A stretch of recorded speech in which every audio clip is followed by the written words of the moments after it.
Hi, everyone, and thank you for joining me on this week's Tell Us How to Make It Better podcast. When it comes to your home, what does the word resilience mean? Now, if you Google it, here's what you get: the capacity to withstand or to recover quickly from difficulties. Then it has the word toughness. Well, that certainly applies to the home you live in, so ask yourself, is my home resilient? It's always better to be asking this question on a nice sunny day before a disaster strikes, because if you're having this conversation afterwards, it might mean you've just suffered a huge loss. Well, my guest today is Barb Payne. Barb is an emergency management specialist, and she has great advice for all of us to help us make our homes more resilient so we're prepared for the next big disaster. I'm George Siegal, and this is the Tell Us How to Make It Better podcast. Your home is probably your biggest investment, and every week we show you warning signs and solutions to help you protect it. Tell Us How to Make It Better is partnering with the Readiness Lab, the home for podcasts, webinars, and training in the field of emergency and disaster services. Barb Payne, thank you so much for joining me today. Thank you, sir. Thanks for having me. Yeah, so tell me about what you do as a involving resiliency planning inside and outside the home. What's involved with all that? Well, I can't kind of have what I like to call a superhero job. I have my day job, and then when I'm off the clock, I run into the telephone booth and change into my after work clothing, which is all about resiliency planning. I have a side pro bono firm where I work with municipalities, universities, private sector, nonprofits, anybody. It started out as kind of a public service piece, but resilient. You can't be exclusive about resiliency planning. If an organization, and whatever kind of organization that happens to be, or an individual or a family, is in need of that, that's kind of my calling. Just because we're, I think as a planet, we're behind the eight ball on resiliency planning. I mean, there's some pockets of the world that are super amazing about it, super awesome ideas. There's all kinds of amazing ideas that are coming out, every day.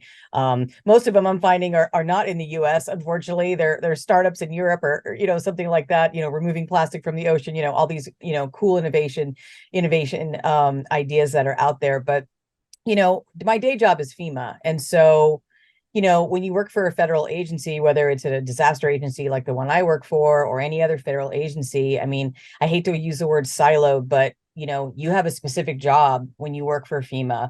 Sometimes that job changes when you're deployed to a disaster, depending upon your credentialing. And, I can go down that rabbit hole in another podcast.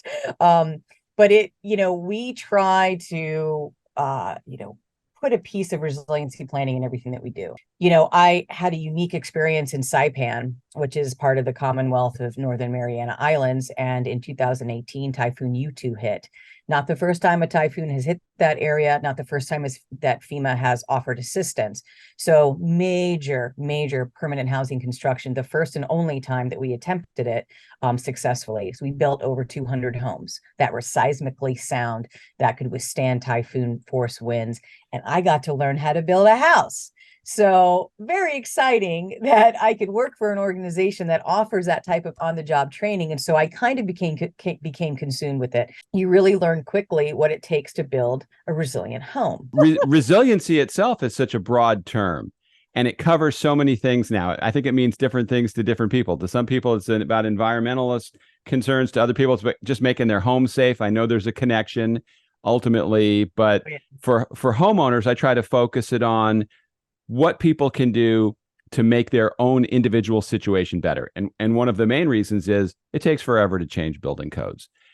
When FEMA shows up at your house, it's like Jim Cantori showing up at your house. You're going, oh my God, it's going to be bad. Something's going on here. FEMA's here. Something's got to be wrong. And people need to be proactive to avoid that visit. Well, and you know what, though? I mean, it's not a bad visit necessarily.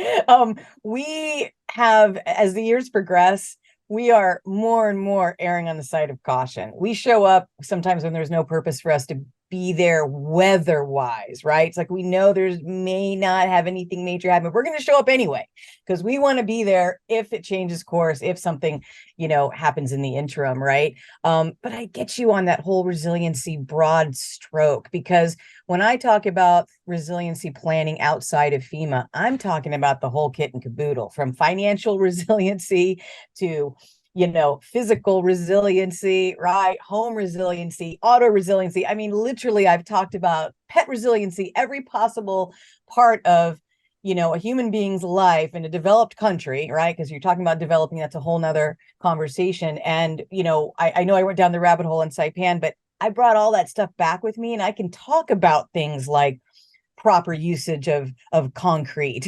I can talk about, the best ways to consider hooking up electrical packages, the Generac panels, for instance, that I'm so in love with that concept of, one plug and play generator, plug in, half your house is on, you're good to go. Right. There's just, like I said, there's so many simple and relatively inexpensive. The Generac panel hookup is not as expensive as you would think. It's less than $750 for like a 3-bedroom, 2-bath home.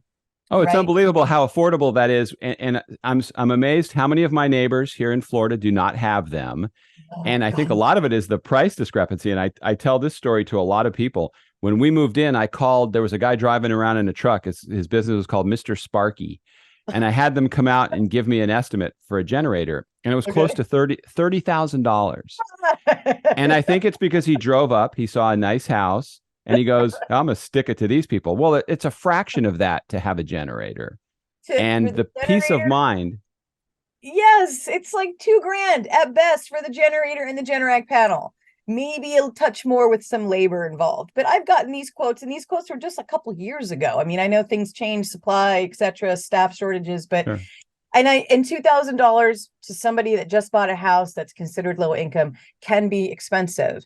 But I'm telling you, if you can reach out to local nonprofits in the area, specifically ones like Red Cross, Catholic Charities, regardless of your religious background, these are organizations that continuously work with philanthropic organizations that can help you pay for this stuff.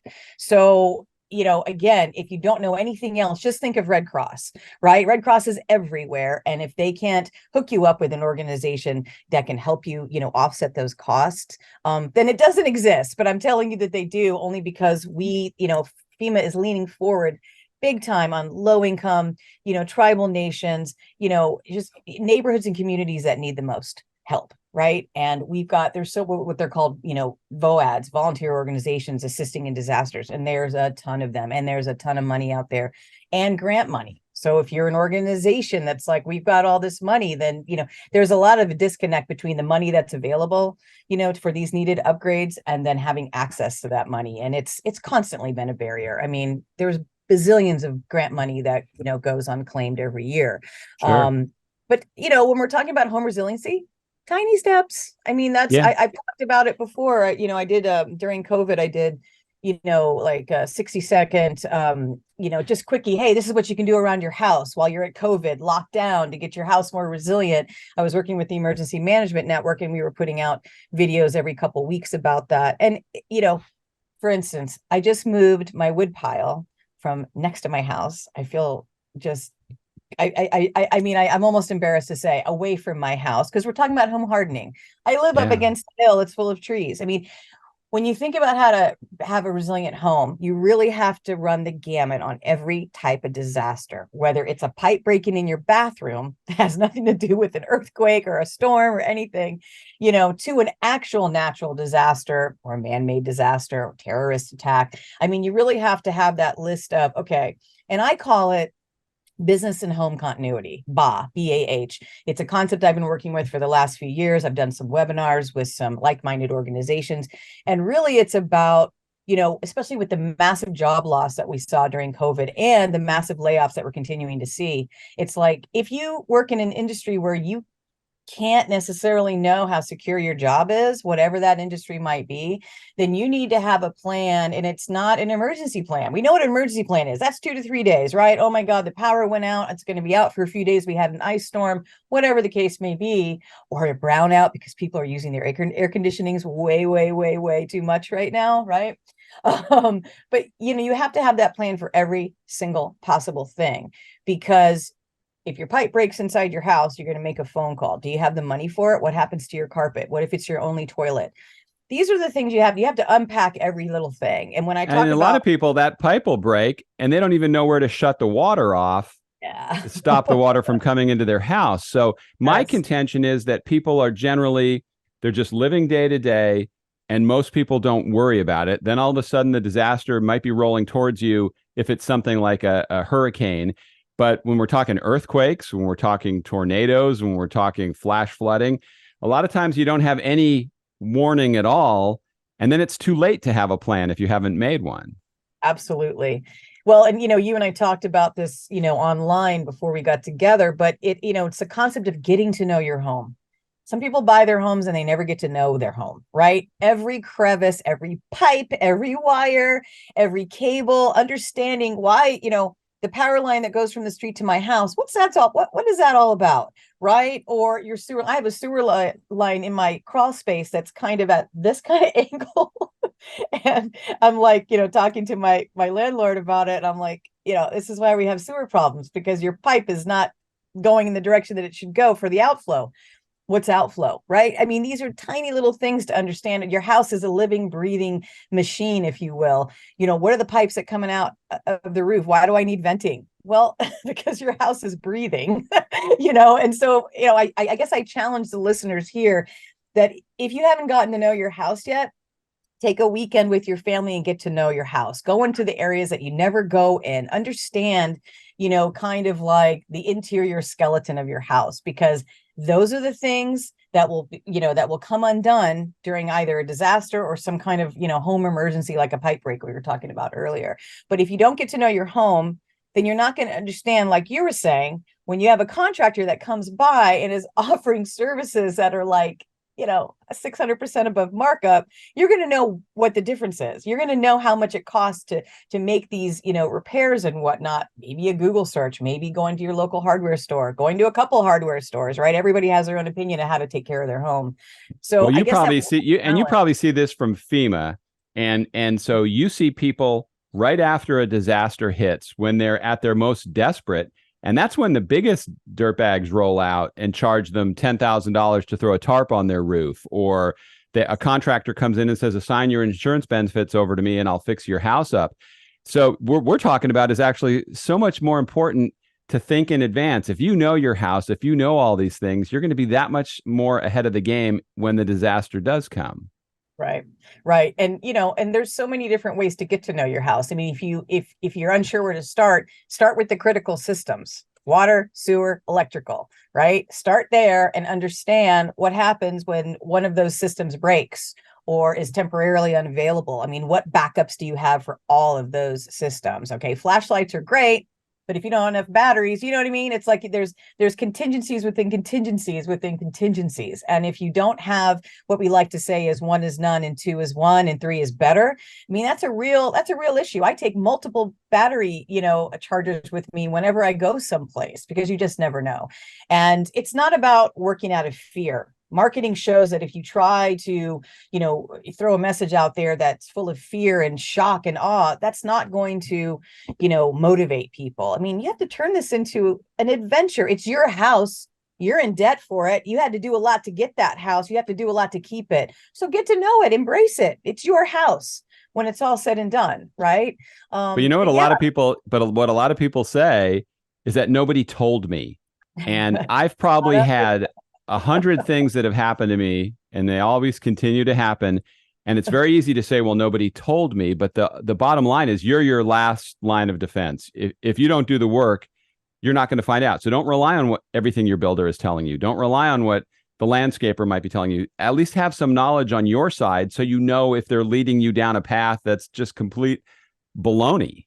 Right, right, exactly. I mean, understanding something as simple as what kind of foundation does your house sit on when you're in an earthquake zone could really help you understand what you might need to do in order to, mitigate the possible damage that can happen when your foundation is shifting, right? I mean, like I said, there's all kinds of innovative ways to keep your house from falling to the ground. I mean, something as simple as, bracketing your hot water heater and lifting it, a couple feet off the ground. I mean, tiny little baby steps that you can do to keep your house functioning. I mean, barely functioning is better than not functioning at all, right? I mean, we've got backup toilets here, we've got backup for the backups. I mean, it's just good practice, because COVID hit us like a semi truck over and over and over. And what it showed us, how ill prepared we are for something like this. And if we think another pandemic isn't going to happen, it sure will happen. It's just the nature of biological creatures. Things are going to happen, right? So unless we, embrace resiliency, not just from the structural level, but from an internal level, because if you don't have cash in hand, how are you going to help your structure, right? It's all connected. It's all cyclical. So, but start with the house, because that's where you're going to be most of the time when the what hits the fan. So, let me ask you this. Let's talk about disaster etiquette, because I was talking with somebody about this last night. So you sound like a really prepared person. Like everybody in the neighborhood probably knows Barb's got it together. She's got everything going on. Now, so the disaster hits. Your neighbors didn't prepare. Everybody is like the first two pigs in the Three Little Pigs. Does everybody now come to Barb's house, or is it, do you close the door and say, look, I warned you guys. What do you do? Disaster etiquette. Wow. I don't know if I've heard that phrase in a long time, if at all, but I certainly appreciate it. Here is the not so great answer to what you're asking, is that you and your family come first. Disaster etiquette, when great example, when you're on a plane and they tell you to put your mask on first before your kid. Why do you think that is, universe? Because if you're passed out, you can't help your kid get their mask on, right? Emergency situations are about taking care of yourself first. So you may possibly take care and help somebody else, right? Because there's no guarantee you're going to be able to do that either. That's one of the reasons there was such a loss of life during the flooding from the tsunami in Fukushima and the Tohoku region of Japan, is because certain cultures will not allow their elderly to fall behind. And so you had survivors, and I visited there a few years ago and did some study, talked to some community leaders and folks, but they were putting elders on their back and trying to race out of the area. Well, we know what happened. And so that culture specifically in Japan had to almost relearn the concept of emergency planning, and that it's every man and woman for themselves. That's a hard nut to crack when you have a collective culture like they do in Southeast Asia, right? Where here, we don't have that necessarily. It is every man, woman, and child for themselves in some cases, very unfortunately. But when you think about the disaster etiquette, if you got people that are suffering, you run the risk, is all I'm saying, of depleting your own resources. And so as much as I don't like to say, shutter your, like some M. Night Shyamalan horror movie, shutter your windows and your doors, don't let anybody in, you really have to make, calculated decisions. And some people have plenty of resources, but some people just have enough for them and their family. And so, hopefully it won't turn into a neighborhood brawl over things like that, and you have neighbors that are just as prepared as you. But it's something to consider, that things might get, tedious in your neighborhood if you're the only one that has supplies. I mean, we know how group thought and masses can react with one another. So I would say that the better answer would be to educate your neighborhood, right? I see block parties, I see street gatherings, with neighbors that share different ideas on how to be the most prepared. Like one house might, surplus this kind of resource. Another house might surplus this kind of resource. So that's definitely one way to do it. Hard to do if it's a big rental neighborhood, because you got people coming and going. So I would say landlords need to maybe think ahead and have a shed, with supplies. Because if you're a landlord living out of state, and you're trusting your renters to take care of the house, there's no obligation for them to do that. They have renter's insurance. You have homeowners insurance, right? So, I mean, everybody should be involved in the conversation, not just assuming one, element of housing, occupancy is the most prepared. And you might be the most prepared in the neighborhood. So it's it's not a fun conversation to have, absolutely, because you don't want people to suffer. No. But in emergency, everybody is suffering, Well, no everybody matter knows who what. the person is with the generator when the power goes out because you hear them Yeah, from you hear blocks them in my away. neighborhood. Yeah, you Yeah. sure do. It's like, okay, they lost power in the next street over too, right? You can hear them. So, that's a good sign, is hearing generators in your neighborhood, that some people are prepared. Um, but not And you know best from FEMA because you see in disasters, it brings out the best and the worst in humanity. It brings out first responders who risk their lives to save people's lives. It brings out people who are feeding people who are struggling. It's like, but if everybody that lives around you is spending their money on boats and cars and trips, and you're the wise pig that has the generator and the supplies, it's still that human nature tough question of what do you do?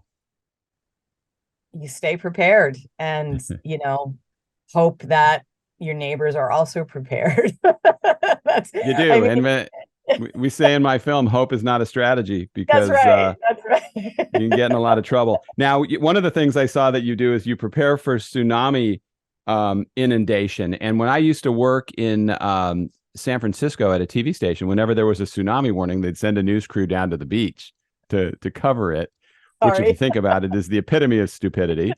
Yeah. Uh, you really want to be going the other way, don't you? You don't have much time. You might have at best 15 to 20 minutes if you're on the beach or near a beach and you feel that rumbling that goes on for longer than a minute, minute and a half, might go into 2 or 3 minutes. If you're feeling that type of shaking, you really need to just get someplace else very quickly. If you're already seeing the water move away from the shoreline, you got to about 10 minutes at best, to get at least to a higher elevation. And by the way, concrete is your friend. Concrete is your friend in seismic activity. Concrete is your friend in, massive water flow activity. Those are the buildings that did survive, like in places like in Rikuzen Takata in Japan, the lone one or two concrete buildings that survived that tsunami. So yeah, tsunamis are not there. I mean, I'm from Florida. When you're talking about, I'm a native Floridian, as is my family since before, the turn of the 20th. And so we've been dealing with hurricanes since before they were named. My mother was in the womb in 1947 during a no-name hurricane that came through our area. So, I mean, whether it's storm surge or a tsunami, and in some places, areas of the country, it feels like the same, right? I mean, again, water is the worst. I've been in California since January for those winter storms that came through, and you have areas of the state, counties, households, tribes that have never dealt with a flood disaster ever. So I've worked on hurricanes with FEMA before taking a job with Region 9. Region 9 is mostly fire disasters or typhoons in the Pacific Islands, right? Never floods inland. And so you got this. This was the emoji, right? Like, oh my God, what the F? And people got to see exactly how horrible just an inch of water can be to their home life. And I was walking through people's homes, almost slipping and falling because of the amount of mud that was left over. But yeah, talk about a horrendous, tear-wrenching assignment is to go visit homes after something like that, because the home is still standing. It's like you have it, but you don't. You have Yeah. access to it, but you can't live in it. And the black mold, we could take up a whole podcast talking about black mold. Real threat. Absolutely. Absolutely. Real threat, Flooding is a nightmare to deal with. Just getting back to the tsunamis for a second, I think people in our country have a hard time wrapping their head around imagining it happening here. Historically, it has. It just doesn't happen very often. But last year, before Hurricane Ian got to the west coast of Florida, all the water got pulled out of Tampa Bay again. So we walk over there and you see the bay, just the bottom of the bay. That's an Yeah. eerie feeling because Yeah. that water's coming back. That's right. That's right. Well, when we're talking about Ian, I mean, again, about resiliency, I mean, I read that, a couple of the insurance companies there canceled, policies like 4 or 5 days before Ian hit. So again, talking about resiliency, it's like And they didn't find out until after Ian hit. They got the letter saying you were canceled. I mean, that was kind of a squirrel moment there. But, when we're talking about Florida and we're talking about, Floridians trying to be resilient, how can they be resilient when they don't have the coverage that they need when they deal with a massive flood like that, right? So it's like some states, home ownership is so much more challenging because of natural disasters, because of the insurance industry, because, local governments don't have the funding, to respond, and if they don't have a hazard mitigation plan, by regulation, FEMA can't necessarily offer monetary assistance. So the whole thing can get quickly out of hand for a homeowner who doesn't realize they live in a county who's not participating in hazard mitigation, floodplain management plans. It's like they don't participate, they can't get assistance. How would a homeowner know that unless they knew that? You wouldn't know it. And that's why people need to be involved in their local politics to know what's going on. And there was a story recently, I don't know if you heard about this, but it was just a small thing for most people on Captiva Island down in Southwest Florida. A resort got damaged and they were trying to rebuild it. So some special interests were trying to rebuild it a lot larger than it was before. And they were trying to slip this past the residents. And then people go, well, why is that a bad thing? It's hard to evacuate from there. It's hard when there's a bigger footprint and now there's more people and bigger structures. And it's like people have to pay attention to what's going on at a local level because it can really affect your investment in that house. Captiva is a tiny island, just like Sanibel. I actually spent summers there with my family. I know every inch of that island. And so when you're saying a bigger footprint, it's like, so we're pushing out homeowners. I mean, granted, it's very affluent back, in Captiva. But there's not enough room for the footprints that are already existing there, right? And so we're talking about environmental degradation. I mean, this is an island on sand, with a constantly changing Gulf of Mexico current, right? I mean, it's seismic there as well. People don't think that it can't be seismic, and it is. There's nothing.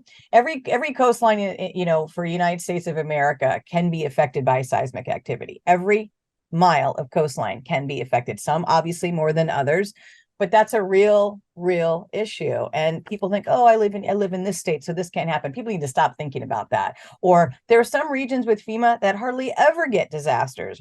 Those are the regions that worry me, right? Because they don't have that constant play of, response recovery, mitigation, response recovery, mitigation. It's you get rusty in a way. Not that I say that for my FEMA people, but again, California OES, FEMA Region 9, dealing with flood disasters in California. So you have hundreds of thousands of people, homeowners dealing with it, and you've got thousands of workers that have never dealt with it. All right. These are the things that, it's really hard to practice certain disasters, well. I mean, you can do tabletops, you can do all kinds of play and seminars and workshops, you can do all these things.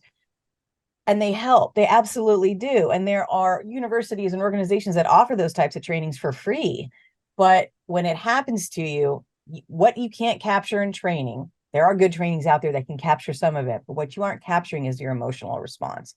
That's why I always come back to personal resiliency, because the more resilient you are, the more plans you have, the more you've practiced your plans. I was just practicing a plan with my elderly mother just the other day about escape from the house if the house catches on fire. I mean, if you're, you don't have to be consumed with it like I am. I am consumed with it. It is my job. An emergency I couldn't manager. tell. It's my calling. But, this is the stuff that it's quality of life. When we really come down to it, quality of life, it's always associated with medical procedures and medical anything. Somebody has to go into nursing, quality of life, blah, blah, blah. It's quality of life every single day for us. That's why self-care is such a big thing right now. That's why mental health is such a big thing. Because if you're constantly struggling with things that you haven't yet embraced to move through and progress and grow, and then when something horrible happens at your house, you're not going to deal with it. You will have a breakdown you may not come back from. And that's not what we're here to do, folks. We're not here to have a bad life. We're here to have quality life, whatever that looks like for you. Hopefully not spending outrageously and doing bad things, but quality of life, especially with kids. Yeah, I've talked to people, Barb, who when they were evacuating because of fire, and you wait till the last second till they tell you to go. And then it's like, well, what do I take? And they panic and you run around. I mean, I say if somebody told you you had 10 minutes to grab stuff and get out of your house, I think most people would take 9 minutes thinking about what they wanted to take. And then with that last minute, they might grab a few things. So one of our people in my last film suggested a go box in a closet Oh with a yeah. list of things you There you would go. grab. And Go bag, it's go just, box. Yeah, yeah, absolutely. it's just having that thought process to plan in advance. And the other thing, getting back to the earthquakes, people should look at some of those seismic maps of the country. There's places you don't even know that they have earthquakes that are worse than California. They just haven't had a big one yet. Yeah, like the Appalachians. Yeah, that's a thing. It's wild. I mean, and you're right about the maps. The maps is something anybody could Google. Seismic maps, flooding maps, snowstorm, heat. I mean, the elephant in the room right now is, half the United States is over 100 degrees. What happens when the power goes out because the grid can't handle it and you're in a house that has poor ventilation? Or you're in a house with no shade trees. I mean, again, these little tiny things affect your quality of life. And, I know it seems like a lot now that I'm listening to myself and, Yeah. visualizing, okay, if I was going to listen to myself on this podcast and the list that I would have to make, again, baby steps, make it a weekend project, 1 hour in a weekend, every weekend, 1 hour, devote to it. The next weekend you're going to look back and say, look what I did, I planned that thing out. 1 hour. I mean, you have to start so small when people are so busy and so overrun with stress, still reeling from losses of 2020, whether it was personal or financial. But we got to pull our big girl, big boy, big they pants on and tackle these things so we can enjoy our life. There's so much horrible stuff going on. We just want a little bit of quality of life, and that's one way to do it. Can you do 1 hour a weekend? I challenge your listeners. Can you do 1 hour solid, no phone, list, or computer, preferably no internet? Don't be distracted. Can you do 1 hour a weekend and see That's how such an far you important get? thing that I can't stress enough how important that is, because there's a reason that emergency responders, people that have to use firearms, they practice all the time. So when something bad happens, they know how to react. Yeah. Most of us, a panic situation, we're paralyzed by it. What are you going to do? Just listening to some of the things you're saying, I'm sitting here curling up into a ball going, oh my God, what am I going to do? And you really can't think that way, I'm because on sorry. a sunny day, it's when you make, no, I love what you're saying. A good day is when you make those plans, not the bad day. That's right. That's right. Well, and that's what blue sky planning is all about, which is what we call it in FEMA. Blue skies. Nothing's happening. What can we do? And, we're still operating at the same tempo because we're just like, go, plan, blah, blah, blah, plan, exercise, train, practice, because we just never know when the next one's going to hit. I mean, it literally for us, you never plan in FEMA for a personal life. We only plan maybe 30 days ahead. Okay, next month, I think I want to try to do this because things could change like that for us and we have to deploy elsewhere, or we might have to deploy and help some people, help our regions in other parts of the country. So, again, you start small, 1 hour in the quiet time of the morning with your cup of coffee, make some notes. And I like to think about it in a tiered fashion. When I was talking about business and home continuity, you start with one thing, power out. What's the backup power? Solar panels, generator. What happens when the solar panels break or don't function? What about the generator? You run out of gas.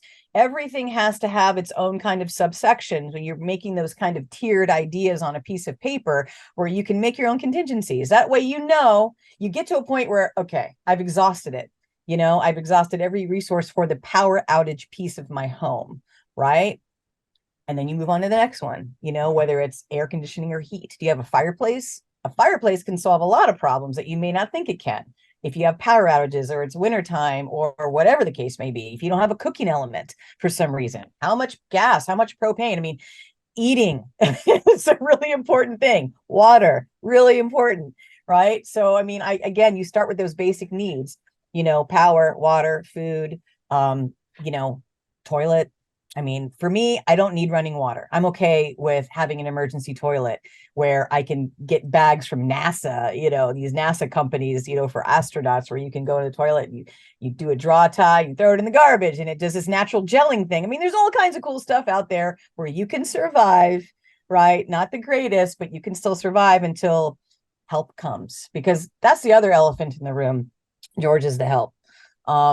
I have practiced and written about the big one for years now, since I was in my master's program in 2015-16.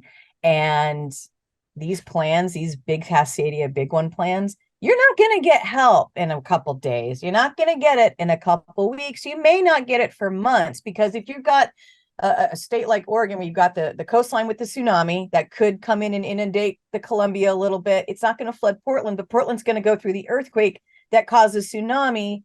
And it's going to be people that are worst hit on the coast that are going to get help first. And it's going to be the military. It's going to be huge ships bringing in supplies, helicopters. You have to think of these kind of sci-fi movies like Tomorrow, A Day After Tomorrow, one of my favorite disaster movies, because it really does show some kind of resiliency here and there for people trying to survive really, really extreme conditions. And so, again, not to be fearful. If you have a plan, there's no reason to be fearful. If you've got a plan for backup, all you have to do is implement the plan. Instead of shaking and being fearful, get your plan out. Step 1, step 2, and you move through it. And that's how you stay focused, and driven and motivated to look after your family and your house when something horrible happens. If you don't have a plan, that's when you're spinning out of control, because you have no idea where to start. You have to have a starting point for every single basic need in your house. And then I challenge you also to tear out from that. Take that hour each weekend and tear out from that until you've exhausted the resource, and so you know how far you can take it. I love those disaster movies, and I know a lot of people just get entertainment value out of it. I've seen Twister a million times. I've seen San Andreas a million times. I've seen The Day After Tomorrow a million times. I mean, because I'm fascinated by it, knowing with the knowledge that I have that, sure, it may not happen just like that, but there's going to be a lot of similarities and things, and a lot of it is just the damage and the destruction. Right. And I think people really need to take it seriously, but they don't, because at the end of those movies, it's The Rock says, we're going to rebuild. Ooh, that's what we do next. Well, that may not happen for 50 years. Not going to be an easy rebuild. Paradise is still rebuilding, for the record. That was 2018. So that kind of, New Orleans still rebuilding from Katrina. We still have a presence for that disaster in New Orleans. That's how long it takes to rebuild. And sometimes you just don't stop rebuilding. No, people need to do everything they can to avoid becoming a victim, because once you get in that, it's life-changing for people. Some never recover from it. They never come back. And then you get into, again, the financial resiliency of a tax base, which is what Paradise and Butte County is suffering from, right? I mean, it's all connected. And they should have died in Twister, by the way. Yeah, nobody walks up to a tornado like that. It doesn't happen. I know that. I don't want people to die from disasters, but that should have never happened. That's kind of why I like Day After Tomorrow, because it's like, okay, yeah, we can walk on snow. We can bust through the roof of a Burger King and turn on the stove.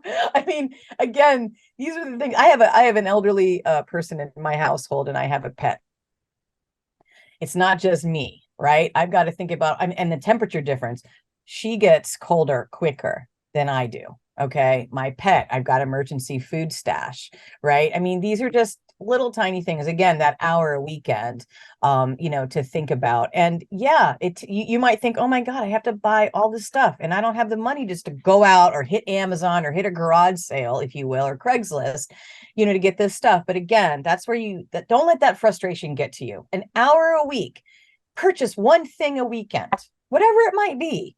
If it's, or a dollar amount. I'm going to spend $50 this weekend on emergency supplies. Sometimes you can get a buttload of things for $50, right? Again, be clever about your spending. Go to thrift stores and Craigslist and Goodwill, and you will see all kinds of things.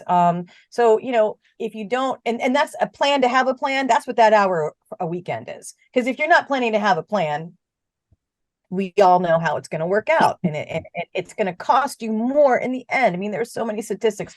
What is it, George? It's like 1 inch of water is $10,000 of damage, and it goes up exponentially. 1 inch, another 10, 1 inch, another 10, right? So if you can imagine, if the water in your house is up to your calf muscle, you might as well just start mucking out your wall, at eye level from there, because it's not, that's what it comes down to. And like you said, with contractors. So, you just think about it. Visualize what a flood in your house might look like, and all the things that could be damaged that are at floor level. Okay, cool. We'll start lifting them up. Not a big deal. Are you worried about how your house is going to look if all your stuff is elevated? Well, then your priority is a little out of whack, right? Yep. If you There's a great graphic they use on the Weather Channel to show rising water.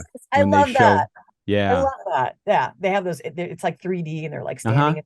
Yeah, it's great. It's great. Love Yeah. the weather. If you've ever seen somebody that's experienced flooding, for anybody listening, you don't want that. You do not want that. It's horrible. Yeah, it ruins everything. There was I have a pretty good LinkedIn feed for my disaster colleagues, and one of them snapped a picture of a library in Vermont, and the pile of books. I don't know if you've seen that one, George, but a pile of books. I mean, it was taller than me and probably about 20 people wide. All have to be thrown out. I mean, can you imagine if that's the library you take your kids to every weekend? Then, okay, what are you going to do with your kids? Your kids are asking you, Mommy, Daddy, I want to go to the library. Why can't I go? There goes the quality of life for your child, just in that one little moment of them looking forward to doing something that's educational with their family, right? I mean, again, you take these little microcosms of living and you're thinking, oh my God, even though my house is fine in Vermont, I can't go to the library. And all of a sudden, your life with your child changes overnight as to what educational opportunities are available when you all have your family time on the weekends. I mean, like I said, George, we could go down the rabbit hole on every little possible event that happens in a house from day to night, from weekday to weekend. And if you start thinking about your life, unpack your life. How about that for a phrase? Unpack your life. What are the things that you always like to do by yourself, with your family, with your pet? How are those things? How could those things be affected by any kind of disaster, whether it's your fault or nature's fault? How, right? And so that's why I say get to know your home. Get to know your home inside and out, and start now with your 1 hour a weekend. And if you can, make it a family hour. Oh, definitely get the kids involved, for sure. Yeah, they should be part of that. Love that stuff. And people are coming out with the coolest children in disaster books that are absolutely just right there in the mindset of a child and what they can do to help. And kids are really good at helping during a disaster. They don't have those hangups. They haven't grown up, with the insecurity and the fear that we all have as adults now, right? Kids know what to do and they're ready to help. And so take advantage of the big brains that are in your house, even if the big brains are in little people. Right? I mean, there's so much involvement to make it a happy type of event instead of a fearful event. I mean, how happy is it to know that you've got your what together?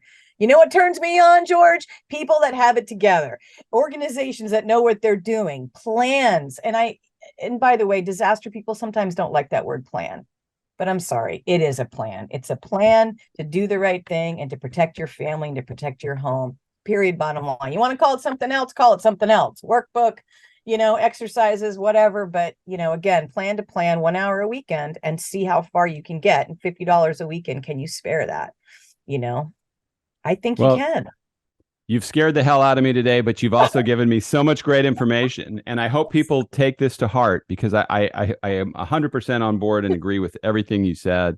Barb, thank you so much for coming on. I really appreciate your time. I hope we talk again. Absolutely. Thank you. Thank you for joining me today. As my way of saying thanks for spending some time, there's a link in the show notes so you can watch my documentary film, The Last House Standing, for free. I hope you'll take advantage of it, because there is important information in the film that will hopefully motivate you to do something to make your home safer. Now, if you have a story, good or bad, from home building or remodeling or being in a disaster, there's a link in the show notes to reach out and tell me about it, and who knows, you might wind up as a guest on an upcoming show. Thanks again for listening today. See you next time.